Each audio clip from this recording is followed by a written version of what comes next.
CM योगी आज greater Noida के दौरे पर रहने वाले हैं। सुबह 11 बजे वो निजी यूनिवर्सिटी के दीक्षांत समारोह में शामिल होंगे।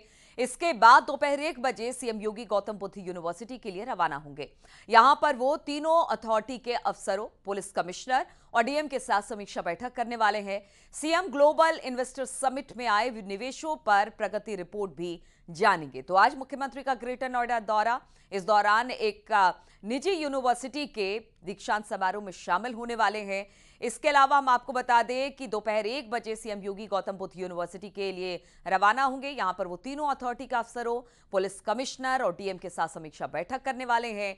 सीएम ग्लोबल इन्वेस्टर समिट में आए निवेशों पर प्रगति रिपोर्ट भी जानेंगे बैठक में। साथ ही कानून व्यवस्था पर भी मुख्यमंत्री की नजर होगी।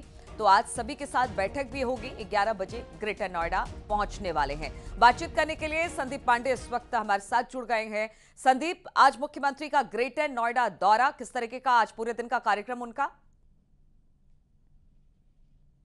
देखिए, मुख्यमंत्री का इस बार का दिल्ली दौरा बेहद अहम रहा। पहले दिन जहां उन्होंने प्रधानमंत्री नरेंद्र मोदी, केंद्रीय गृह मंत्री अमित शाह और राष्ट्रीय अध्यक्ष जेपी नड्डा से मुलाकात की, इसको लेकर यूपी में एक बार फिर से मंत्रिमंडल के विस्तार की चर्चा शुरू हो गई है। वहीं आज मुख्यमंत्री ग्रेटर नोएडा जाएंगे, जहां सबसे पहले वो 11 बजे एक निजी यूनिवर्सिटी के दीक्षांत समारोह में शामिल होंगे। इसके बाद मुख्यमंत्री सीधे गौतम बुद्ध विश्वविद्यालय पहुंचेंगे।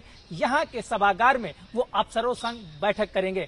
खासकर ग्रेटर नोएडा, नोएडा और यमुना अथॉरिटी के ऑफिसर के साथ साथ जिला प्रशासन और पुलिस प्रशासन के अफसर भी मौजूद रहेंगे।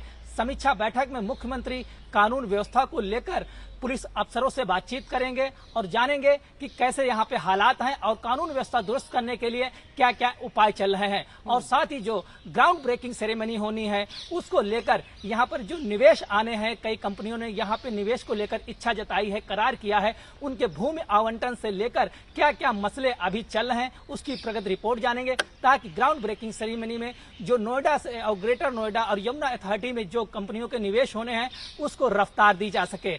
इसके साथ ही वो विकास कार्य, जो जनपद में विकास कार्य चल रहे हैं, उसकी भी समीक्षा करेंगे। चलिए ठीक है संदीप, इस खबर पर लगातार आपकी नजर बनी हुई है, हम भी आपके पास आते रहेंगे। फिलहाल बहुत बहुत शुक्रिया आपका हमसे जुड़ने के लिए। और इससे पहले की बात की जाए तो उससे पहले कल सीएम योगी ने प्रधानमंत्री मोदी से मुलाकात की और उन्हें अयोध्या में श्रीराम एयरपोर्ट के उद्घाटन में आने का न्योता भी दिया। साथ ही साथ सीएम योगी ने प्रधानमंत्री को श्रीराम मंदिर निर्माण की जानकारी दी। प्रधानमंत्री से सीएम ने मंत्रिमंडल विस्तार को लेकर भी चर्चा की। प्रधानमंत्री से मुलाकात के बाद सीएम योगी ने बीजेपी राष्ट्रीय अध्यक्ष जेपी नड्डा से भी मुलाकात की। सीएम योगी ने जेपी नड्डा को 3 राज्यों में शानदार जीत की बधाई दी। जेपी नड्डा से भी मंत्रिमंडल विस्तार को लेकर मुख्यमंत्री की चर्चा हुई है।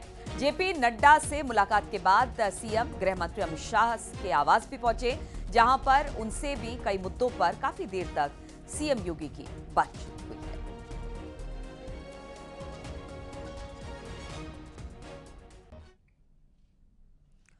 और उत्तर प्रदेश में एक बार फिर से मंत्रिमंडल विस्तार की चर्चा अब तेज हो गई है। माना जा रहा है कि लोकसभा चुनाव को ध्यान में रखते हुए योगी मंत्रिमंडल में नए चेहरों को शामिल किया जाएगा। इसमें जातीय और क्षेत्रीय समीकरणों को साधा जा सकेगा। इस बीच सीएम योगी का दिल्ली दौरा और फिर प्रधानमंत्री मोदी से लेकर जेपी नड्डा और अमित शाह से मुलाकात कुछ इसी ओर इशारे भी कर रही है।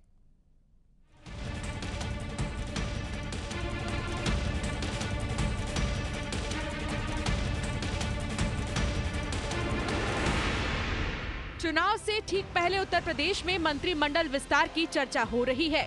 मंत्रिमंडल में उन चेहरों को शामिल करने की तैयारी हो रही है जो या तो सहयोगी दल से हैं या फिर दूसरी पार्टी से बीजेपी में शामिल हुए। अब उन नेताओं को इनाम मिलने का वक्त आ गया है, क्योंकि दिल्ली से बुलावा आया है और सीएम योगी खुद दिल्ली दरबार पधारे हैं। उत्तर प्रदेश में मंत्रिमंडल विस्तार को लेकर चर्चा एक बार फिर से तेज हो गई है। लोकसभा चुनाव के लिहाज से मंत्रिमंडल विस्तार ये बहुत महत्वपूर्ण हो जाता है। ऐसे में जातीय और क्षेत्रीय समीकरण साधने की बीजेपी की कोशिश होगी।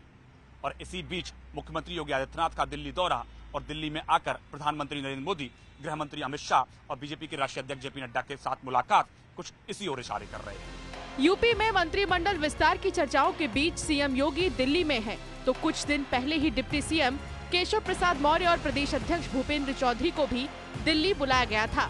ऐसे में माना जा रहा है कि मंत्रिमंडल विस्तार को लेकर मंथन का दौर चल रहा है। दरअसल योगी मंत्रिमंडल में नए चेहरों को मौका मिल सकता है। ओबीसी चेहरों को मंत्रिमंडल में शामिल किया जा सकता है। करीब 4 नए मंत्री को मौका मिलना संभव है और चुनावी लिहाज से ये विस्तार काफी अहम है। यूपी में मंत्रिमंडल विस्तार को लेकर करीब 6 महीनों से सियासी माहौल गर्म है, लेकिन किसी न किसी वजह से फैसला टलता जा रहा है।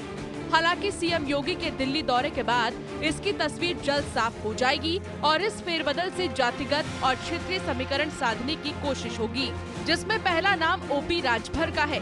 उनका फोन आया था, उन्होंने कहा कि ओम प्रकाश जी, ये 30 तारीख को तेलंगाना का चुनाव है और रिजल्ट आ जाता है चुनाव का, तो फिर हम लोग बैठते हैं। तो बैठने के वक्त आ गया क्या? तो रिजल्ट भी आ गया। हम तो बराबर बैठते हैं महाराज। नहीं, दिल्ली जाने का कार्यक्रम कोई इस रेफरेंस में सवाल ऐसा कार्यक्रम नहीं, सूचना आएगी तो जा सकते हैं। नहीं, बिना गए अगर काम हो जाए तो कौन जरूरत है दिल्ली के लिए। बीजेपी की कोशिश है कि कैबिनेट विस्तार को जल्द पूरा कर लिया जाए। इसके बाद पार्टी सहयोगी दल निषाद पार्टी, सुहेल देव भारतीय समाज पार्टी और अपना दल के साथ सीट शेयरिंग के फॉर्मूले को अमली जामा पहनाएगी, ताकि पूरे दमखम से मिशन 80 को पूरा करने के लिए उतरा जा सके। ऐसे में दिल्ली की बैठक में ओपी राजभर के नाम पर मुहर संभव है। मंत्रिमंडल में राजभर को जगह मिल सकती है। दारा सिंह चौहान को भी मंत्री बनाने की चर्चा हो रही है, तो वहीं 2 और नामों पर फाइनल मुहर लगने की उम्मीद है। बीजेपी लोकसभा चुनाव को लेकर अभी से कितना संजीदा है, इसका अंदाजा इसी बात से लगाया जा सकता है कि प्रधानमंत्री नरेंद्र मोदी के 4 दौरे अगले 1 महीने में यूपी में होने वाले हैं, जिसका रोड मैप तैयार हो चुका है और सीएम योगी से भी इस बात पर चर्चा हो गई है। यानी पहले मंत्रिमंडल विस्तार और फिर चुनावी अभियान को धार देने का प्लान दिल्ली में तैयार हो गया है। Bureau report, news 18।